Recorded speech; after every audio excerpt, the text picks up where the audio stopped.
Hello everybody. Our team today consists of myself, Leona Bowersing-Baird. I am doing the introduction to the class. We have Barnusha, who will be talking about the examples and what makes a good resume and what actually makes a bad resume, and she will give you the examples as well. We have Maria N, who will be discussing the different ways of editing and going through each component of a good resume. We have Archie, who will be actually doing a live tutorial of an editing resume. And then we have Maria C, who at the end will give us the expert recommendations that were given to us by an expert with over 20 years experience.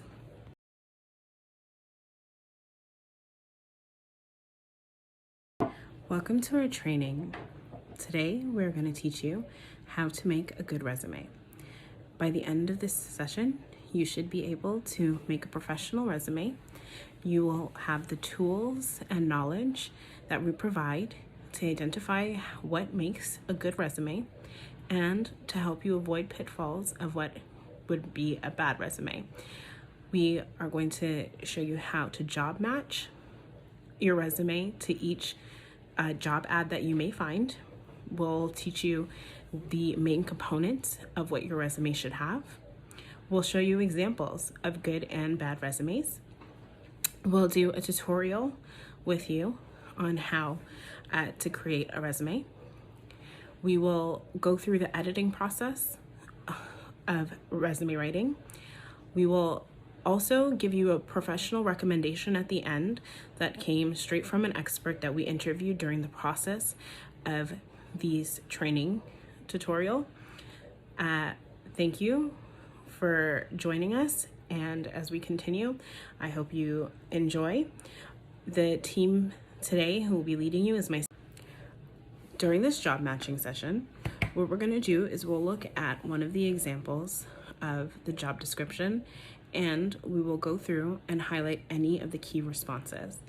We'll then do the 3 steps that'll help us with job matching and understanding how it works. I'll explain next exactly what it is that job matching is. We're going to teach you how to match your resume to the job that you're applying for. So catering your resume to the job application, what you will do is you find yourself a job, an advert for a job, you look and you read the qualifications and requirements. You want to pick out any keywords that you see that your own experience or college or work experience relate to. You want to make sure that you highlight that and put that as your key qualifications in order to have the hiring manager understand why you represent the best choice. If you are able to match your resume to any job ads, that'll give you an upper hand and an advantage. It means that it's geared towards this position and you'll more likely stand out than other candidates. If you're looking for resume templates, there are tons of different sites that offer you a way to start your resume. You can start on different sites, or you can even use Microsoft Word and go into the template section and type in resume. They'll have a variety of different modern looking resume sites and templates for you to use. Please make sure that you're using correct templates and making any adjustments you need to them. Some of these are more flashy and overwhelming, while others are more understated and subtle. Make sure the job that you're applying to, you gear your resume towards the type of career you're looking for. If you're looking for one in media and advertising, you might want to go for more flashy. If you're looking for an office environment, you might want to keep it more modern and casual with a traditional themed resume. Again, when creating your resume, you want to make sure that you're going in a proper format. There should be a focus summary and insight on who you are as a person and what you can bring to the table. Make sure that anything that you do put on your resume is accurate and true, and therefore you can prove the accuracy. Using keywords to help you stand out is also important. You want to make sure that you're leveraging your skills and being clear and concise on what it is that you want to put forth. If you ever need help on your resume, there are always services like Job Services Ontario that can help you promote and fix your resume if needed. Different sections of the resume are as follows. When creating a resume, you want to make sure that you have each of these sections. We'll go through later and show you exactly how it should be and which sections they should be at. But the following 10 points are things that you want to have on your resume, and these are only going to help you to cultivate your experience and summarize what it is that you have to offer when applying for these jobs. We're going to make sure that you understand the steps in which to take to make the resume look more appealing and stand out. Also, any of the spots with asterisks have a little extra rule, meaning that you have to provide dates, and that will give you or the hiring manager the opportunity to understand how long you've been with any given company or how long in the training that you were there. Please make sure that you follow the layout of how it is supposed to be done, because you could unintentionally mislabel the amount of time that you and experience that you actually have if done incorrectly.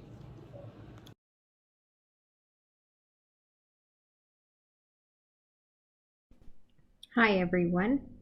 I will now be taking over to discuss what a good and bad resume looks like and how to make it physically eye-catching while it's still considered a professional resume. Now that you have completed your job match exercise, we will now look into the visual aspect of creating your own resume. First, I would like you all to picture what a resume looks like to you in your mind and describe what you are envisioning. Are you visualizing a piece of paper with your personal information along with your job experience? If so, then you are right on the right track. Next, I would like all of you to imagine what your resume should look like. Does it have bright colors? Is it lengthy in words? Does your resume have pictures? Although these qualities may seem visually pleasing, these are some ideas you want to avoid when in your resume. The reason behind that is because, first of all, you do not want to involve pictures other than the image of yourself on your resume. You are presenting yourself and the skills and experiences you have gained in your lifetime, not representing them in pictures. Secondly, a lengthy resume is something people aren't interested in reading, simply because in their eyes it involves too much reading, which can bore the reader. We need to try to avoid and keep it simple to the point. Lastly, bright colors are generally not accepted because it is distracting and unprofessional, making your resume overlooked when considered. This is why we need to keep our resumes at no more than 2 to 3 colors. An acceptable or professional resume should first have professional fonts such as Cambria, Times New Roman, Calibri, Georgia, or Verdana. The fonts listed are easier for the eyes to read, rather having cursive or wonky text, which makes it harder and unprofessional. Secondly, it should have single line spacing with 1-inch margins on all 4 sides of your paper. Thirdly, it is important to consider having lots of white spaces to give your reader some breathing room. Having too many words, as mentioned before, will make your recruiters lose interest because of the amount of reading they need to do and may even ignore some important skills when they simply do not feel like reading your wordy resume. Lastly, having big section headings. This will emphasize and illustrate your crucial skills and experiences to the recruiter, as it'll be the first thing they notice when taking a look at your resume. Now, it is important that you do not involve any gimmicky graphics or photographs as mentioned previously. This makes your resume seem unprofessional and disturbing. Now that we have covered what is expected on your resume visually, let's talk about what your resume should look like based on the job position you are applying to. When you're applying for a job, you want to make sure you go through and carefully read the job description for the position you are applying for. Next, you want to make note of or highlight keywords used on the job description or advertisement. Once you have made note of the keywords used, you want to add that in your resume before applying for the position. This is because companies like to see when considering applicants that they have the skills or experience the company is seeking based on what you have written on your resume. For example, the following resume displayed on the slide is for an applicant seeking work as a receptionist. Jane has clearly emphasized her experience at the different companies she has previously worked for, bolded her skills, and has emphasized her volunteer experience as well as her certificates. Emphasizing and using keywords in your resume based on the position you are applying for is centered on the skills and experience you have, and will definitely make employers consider your application rather putting your resume in the rejection pile. Based on the position you will be applying for, I ask that you find and choose a sample or a template resume you would like to follow and complete your own resume on. Once you have chosen a sample or a template, we will move on to the application portion of writing your professional resume. Now that we have completed the visualization portion of how to write a resume, we will move on to applying the knowledge you have learned so far. If you believe the resume you currently have is the right fit for you and is considered professional, you may use the same template. If you are using another template you have chosen for the job position you are applying for, I want you to remember the discussion we had, and I would like you to try incorporating the techniques you have learned. This may include highlighting major words under the skills and experience section of your resume, or using more than just one color so your resume doesn't seem boring, or even mentioning your volunteer experiences and the certificates you have received during your career path. If you are using your own resume and making changes to it, I would also like you to consider what you have learned so far and whether your resume needs to be updated. Or if you believe your current resume is the best fit for you and the position you are applying for. You must ensure you are including the following in your resume: name, address, and email. Next, you want to incorporate your skills and experiences that you have gained during your career path, as well as mentioning keywords from the job description. Following your skills and experience comes your work experience and what you did at this previous job. Now remember to make sure you mention all the things you did for the company you worked at and write it in a way that persuades the reader of the employer to see that you have done and learned something new at the company. Moving on to the next portion of the resume, which is mentioning any certificates or volunteer experience you have gained or achieved based on the position you are applying for. Finally, you want to refer to your present and most up-to-date level of education. This could mean you are in the process of attaining your college diploma or university degree, or that you have already graduated from university or college. You also need to mention that what you are studying for working towards. A bonus tip to mention under your education is stating your current GPA and or past GPA. Thank you all You will now be moving on to creating your own resume from scratch without our help with our next presenter.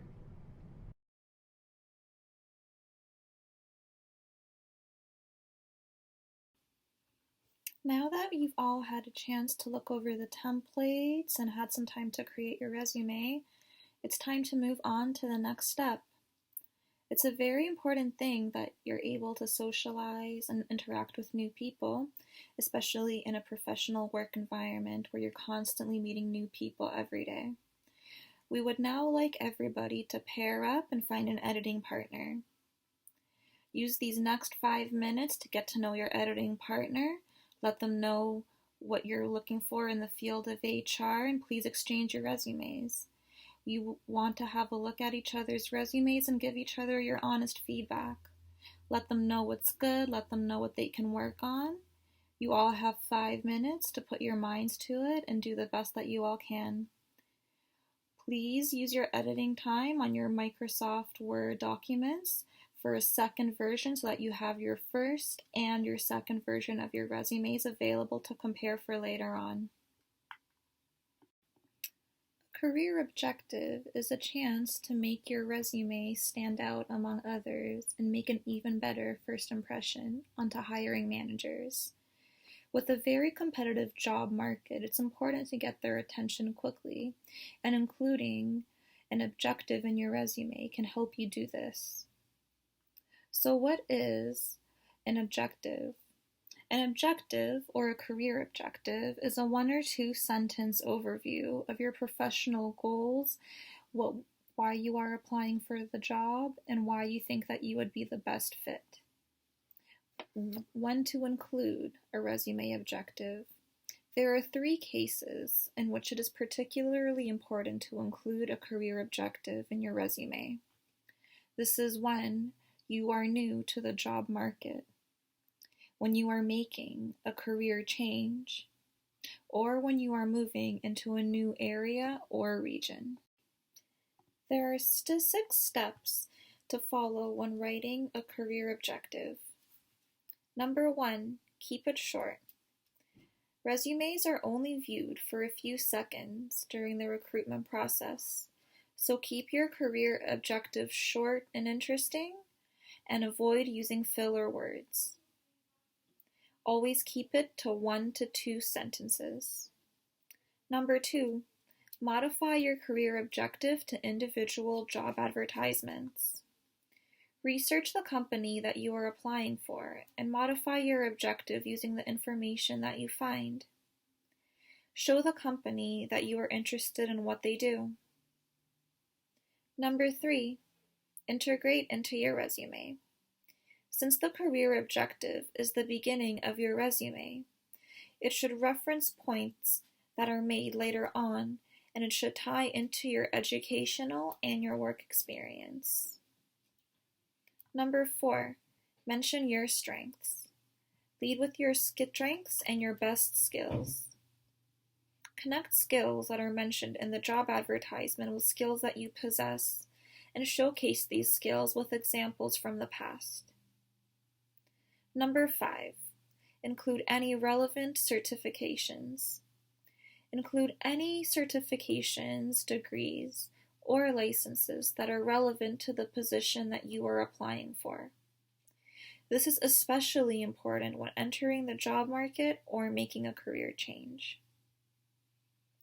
Number 6, describe why you would be the ideal candidate for the position.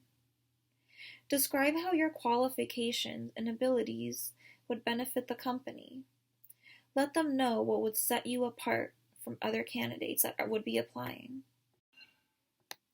The following is a template that you can use when creating your career objective.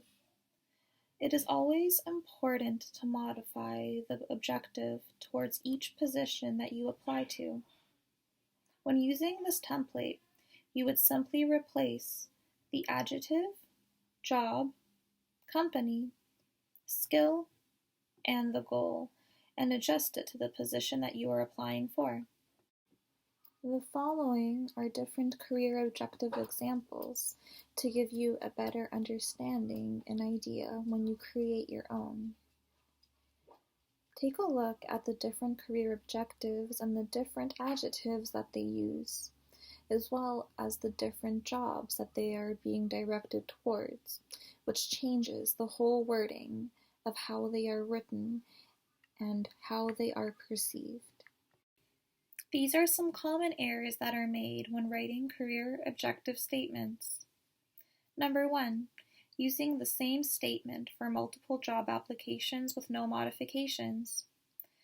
You need to modify your career objective to meet the requirements of individual job postings, as this is the whole point of the career objective statement. Using the same statement for multiple jobs will not lead to good results. Number 2, focusing all on yourself. While your resume is an advertisement of yourself and confidence is important, it is equally as important to remember to include information from your job posting and to match your skills to the ones that the company needs. Number 3, not being specific. A vague career objective statement is one that was less likely to be modified to the job posting and is even less likely to get the attention of the hiring manager. Number 4, including too much information. Less is more in this case, as including too much information can lead to a long objective statement that will not be read in full by those hiring, and this can lead to the whole resume being discarded before being read. Number 5, not explaining your value. A career objective statement must explain the value that you would bring as a hire. Avoid general statements that do not showcase your skills, such as being educated or being a hard worker. While these are good qualities to possess, they will have been mentioned hundreds of times before and hundreds of times after your application has been viewed. Now that you all better understand how to successfully write a career objective statement, it is time to look at 4 job advertisements and to create 4 career objective statements that have been modified to each of the 4 job postings.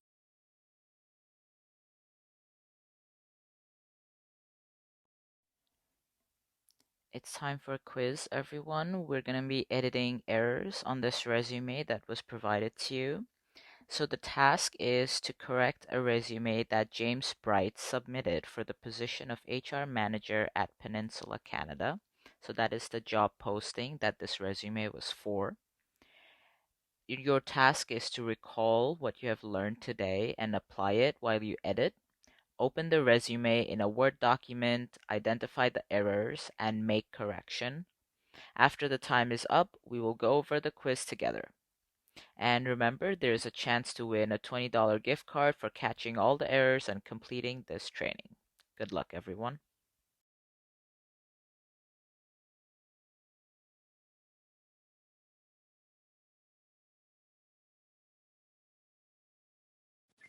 We are actually fortunate enough to be able to interview a hiring manager. She has been in the industry for over 20 years looking at resumes and hiring individuals. So we thought she'd be a great asset to conduct some research and get some recommendations for resumes. So first we started off by asking her, what do employers look for when they're looking at resumes? She said proper formatting is very important, having everything aligned properly, the same lines and spacings between words and columns and lines in your resume is very important.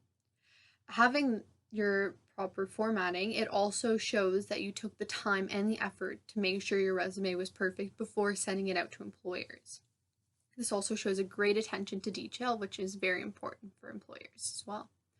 So she also noted that 1 to 2 pages is definitely enough for a resume. She said over that is overkill and you're going to be adding information that is not necessary for the position. Size 11 to 12 font is what you're going to go for, just because anything smaller is too small in the eyes. You don't want to be harming your recruiter's eyes. That's not really great. And you want to have the same header for all your documents that you're providing to them. So you want it for your resume, your cover letter, and your references when necessary. So just like the top where your name goes, your contact information, You want that to be all the same font, all the same style, just so that it's clear and concise between all forms. It gives you a great branding for yourself.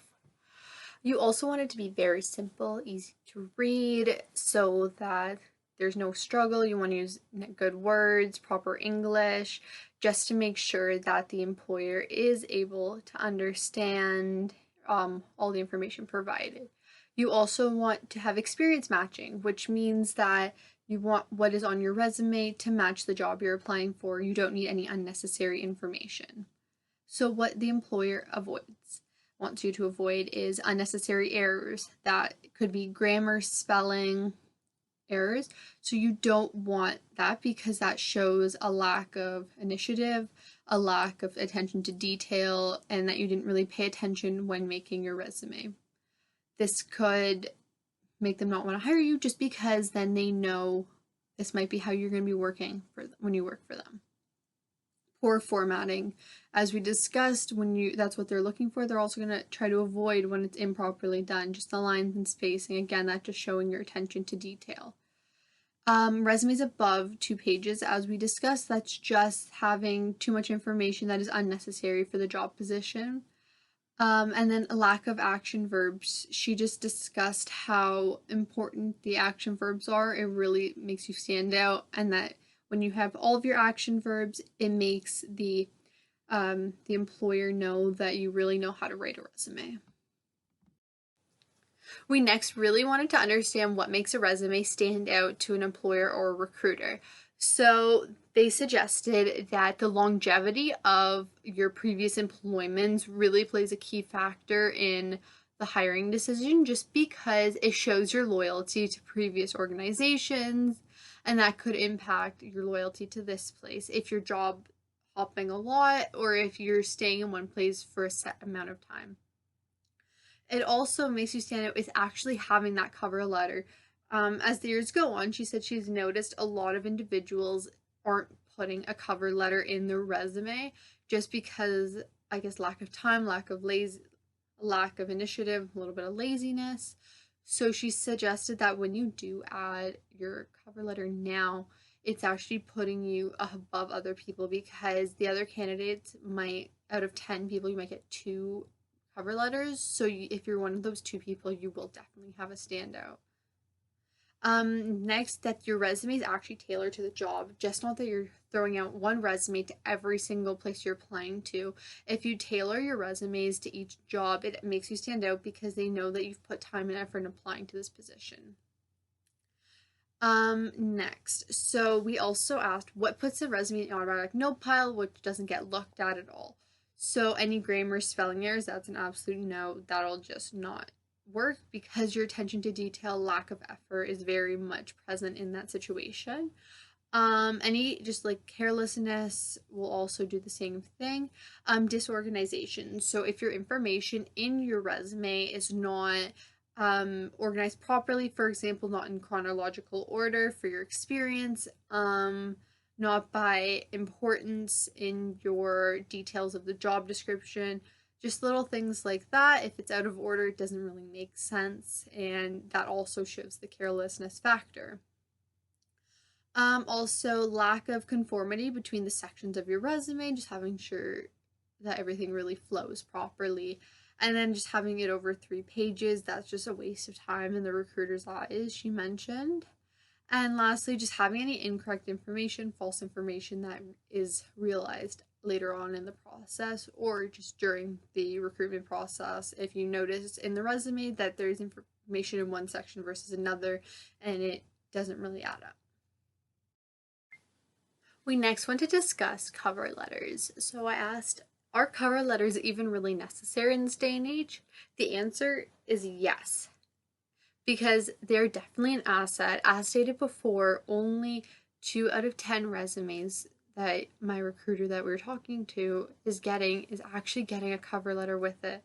Having a cover letter just makes you stand out so much more than the other candidates. It makes you seem that you've put so much more effort into this position and that you care about the position as a whole. It also is a great way to exemplify your writing skills, your English proficiencies. It just gives you that little advantage, and it creates a little bond. It's like a good first impression so that the employer really gets to know you. Next, preferred resume information includes what makes the candidate unique. Why should I hire you over another individual? Just really putting yourself out there, expressing what you need, expressing yourself. It's very important. You're going to want to answer the question, just why should I hire you? Include experience that just makes you a unique applicant.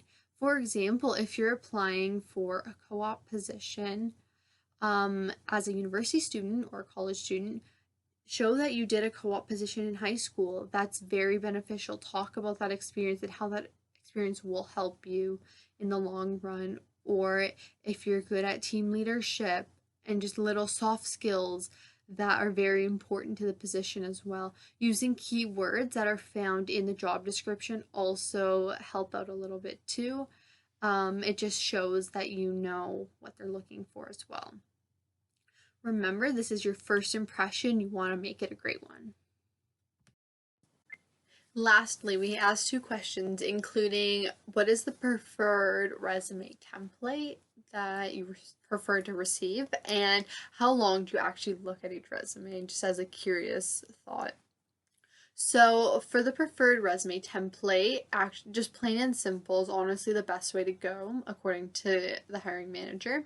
She said, ensure that your resume is clean, organized, just all set, done, neat and tidy, exactly what you would want to receive as a recruiter yourself. Fit all your necessary information into the 2 pages, cut out what is not relevant to the job you're applying for, and that's that. Simple, black and white. If you want to add a splash of color, you can. It's really dependent on the job you are applying for. If you're applying for a job in the arts industry, in graphic design, communications, marketing, you might want to add more color, more vibrancy. But if you're applying to like a high school job or just a job in other fields like nursing, doctors, lawyers, HR professionals, business professionals, then you're going to want to go for black and white, plain and simple.